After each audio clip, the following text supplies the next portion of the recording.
Ассалаумағалейкум қазақ елі, тіл майдан жалғасып жатыр. Достар, осы YouTube арнама лайк қойып таратыңыздар, жан-жақты тіркеліңіздер.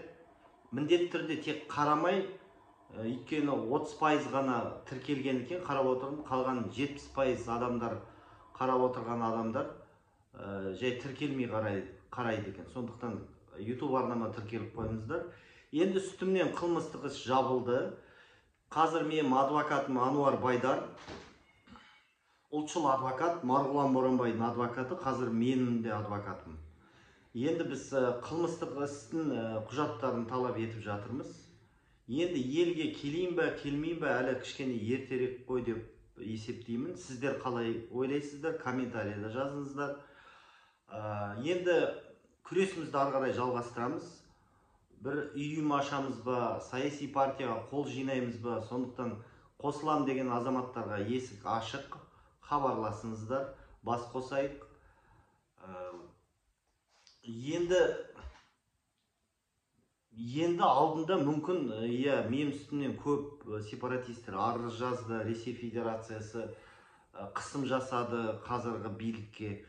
Сосын қылмыстық іс қозғады. Енді 2 жыл өтті, қылмыстық іс толық жабылды. Енді түсінемін, қазақтың сағын сындыру үшін көбісін мен шетелге кетіп қалғасын, мынау интернетті қылмыскер деп өтірік жала жапқан ақпарат өте көп, сондықтан көп адамдар қорқып қалуы мүмкін. Мынау Әблязов секілді ақша ұрлады ма? Жоқ, мен мемлекеттік қызметте ешқашан істеген жоқпын.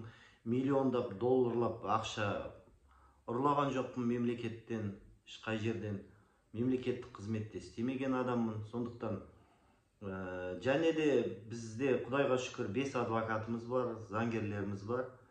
Біздің тіл майдан қозғалысын белсенділер біреу де әлі сотталмады, өйткені біз тек қана заң аясында жұмыс істейміз. Өз адамдарымызды қораға тықпаймыз, барындар, шығындар митингке барып. Сосын өйткені әрбір адамға мен жауаптымын. Жауапкершілікпен қараймын да, өйткені оның артында да отбасы бар, бала шағасы бар, ертең оны кім асырайды. Сондықтан қазір заң аясында жұмыс істейміз, бас қосамыз. Атыраулықтар хабарласыңыздар, алматылықтар, Астана, Қазақстан түкпір-түкпірде, Өскеменде өте белсенді қазақтар хабарласып жатыр. Бас қосайық. Менің WhatsApp байланысым өшерде бар. Ары қарай күресті жалғастырамыз. Қазақ тілі маңызды. Бір тіл, бір мемлекет. Рахмет.